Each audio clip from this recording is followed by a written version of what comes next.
Consonant sounds. The biggest problem with consonant sounds is students and teachers put us right after the sound. So rather than going b, they go b. Rather than going k, they go k. So we teach students to cut off the us. If students are putting us on all the sounds, we actually remove the board and do it clearly with them like this, b, k, d, and have the child echo. We clean it up orally, then go and reattach it to the board. Let's look at how the sound should be as we do a close-up on the board.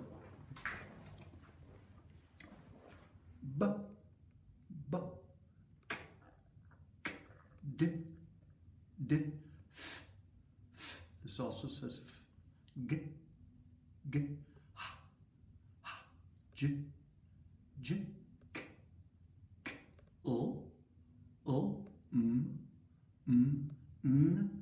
n, both of those say n, p, p, r. You got to pucker your lips for that. Think of the word red, r, to differentiate it from the R's, family. R, s, s, t, t, v, v, w, w, x, x, y, y, z, z. Now let's look at the teams. We call them the consonant teams. Here, the U is acting like a W. Ch, ch, sh, sh. This has two sounds, a quiet, th, where you stick your tongue out, and then the noisy sound, th, th.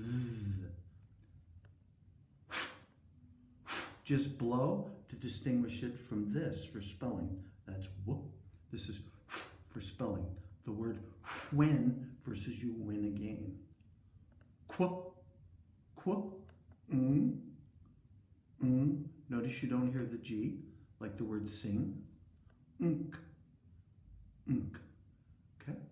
So let's close on this one, the TH, if you will look at me for a moment. You have to, if you're given a word with one of these sounds, the student has to look at your mouth, because the difference between an F, which is and TH, is the tongue. So if you're given a word like thin, the child has to watch you in order to differentiate it from thin.